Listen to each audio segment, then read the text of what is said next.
This is former Sky News boss John Riley.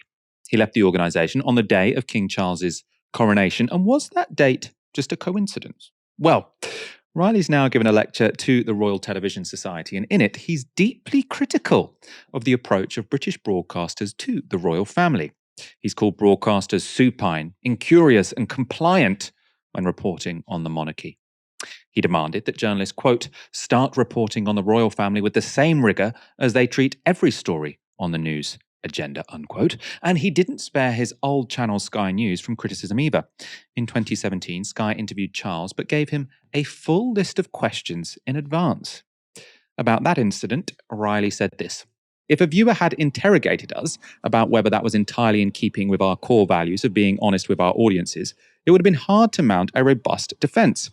Imagine submitting a list of questions to a top politician or business leader, maybe in a puppet state. That's phenomenal. I didn't actually know that they'd handed Prince Charles his questions in advance. Phenomenal. Now imagine if Emily Maitlis had done that to Prince Andrew. Describing media coverage of the coronation, Riley revealed a Buckingham Palace directive marked private and confidential in its contents. He said this: for example, on the TV, no pictures of the new king or queen could be replayed until they had left Westminster Abbey, and the royal spin doctors had the opportunity to censor any pictures from the coronation before they could be replayed on the day. On social media, no clips of the coronation could be shown while the event was taking place. Really? Thus, in one go, Buckingham Palace denied a whole generation of TikTok users and others from seeing the spectacle. And the royal spin doctors dictated which clips of the footage could be shown in future broadcasts in what they called, with an Orwellian phrase, a perpetuity edit. Now, you won't be surprised that similar controls were exerted over the coverage of the Queen's funeral last year. So you literally have the royal family, which is, it's a political body, telling the TV stations how they want their events to be covered. You can use this clip, you can't use that clip. And what it seems like, all these television companies just said, fine, yeah, we'll go along with that. You're the royals. That's what we do. Riley had another story, this time about self-censorship from the British media when it comes to the royals. In January last year, the Queen stripped Prince Andrew of his military titles over his association with Jeffrey Epstein's child trafficking ring. Prince Charles was in Aberdeen, where a media pool, that's a collection of journalists who agreed to share video with other broadcasters, was taking place. Now, the Press Gazette reports what happened next. Riley said Sky phoned two other broadcasters in the pool and said, quote, we'd like you to ask a question for Prince Charles about what his reaction was with his brother being stripped of all these royal titles. But they both said, he claimed, we don't really want to do that. That's a bit awkward. Riley recalled that James Matthews, now Sky News US correspondent, said, right, Sky will go and do that pool. And he doorstepped Prince Charles.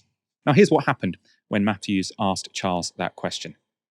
Your Royal Highness, can I ask your view on your brother's position, Prince Andrew? Can we just introduce you, please? How do you view it? Well, may I present his Very nice to see you again. Can I go ahead, Riley went on to describe the fallout. Within a couple of hours, I had an email in my inbox. How dare your correspondent do that? And then I got phoned, and then I was summoned to a meeting, which I didn't go to. They're on the case. They want the story told in their way, and they don't really want to engage with journalistic rigour. Riley also described palace spin doctors as, quote, freaking out whenever a journalist tries to doorstep a royal. On what Riley wants instead, he said this: topics such as why King Charles didn't pay any inheritance tax on the fortune he inherited from his mother, or the fact the Duchy of Cornwall doesn't pay capital gains tax, should be examined properly. The reporting needs to be far more rigorous. Greater openness is not about stripping the monarchy of its dignity or disturbing their personal privacy. It's all about promoting a culture of openness that gives the public a truthful view of their monarchy. Remember, in truth, there is trust, respect, and unity. Now, Riley is absolutely right. You never see those topics tackled by mainstream broadcast media. It wasn't the case that when Charles was about to be crowned, there was all this discussion, well, isn't this a good time to talk about his tax affairs? No, everyone was like, no, now is not the time. Now is just the time to talk about whatever the royal family want you to talk about. Luckily, though, there's a place where you can watch the kind of journalism Riley is calling for. On the day of King Charles's first Christmas speech last year, we put out this video titled, Here's Why Britain Should Ditch King Charles. As you can see, it did rather well. So there clearly is a demand for this kind of journalism. If you want to find out about Charles's dodgy dealings and tax arrangements, the link to that video is in the description below. I find lots of this quite remarkable, the extent to which the broadcast media did just completely bow down to any demand, however unreasonable, from the royal family. I'm not surprised in the slightest. I think it is basically an open secret, really, at this point, that the news's coverage of the royals is not about public interest, it's about public spectacle.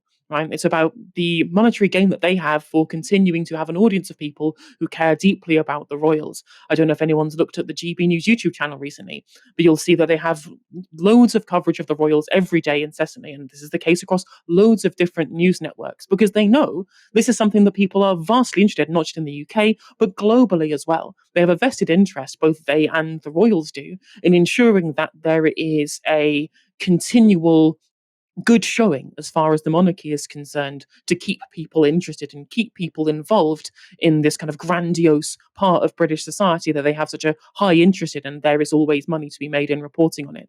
So anything that could get in the way of that kind of cozy arrangement, as far as I can see, would be something that I don't think that they have any kind of interest or any kind of needs to report on. Why do you think the press was so less than appreciative of the kind of stuff that Harry and Meghan have been doing? Because they've clearly not got the memo on what the relationship between the press and the royals should be.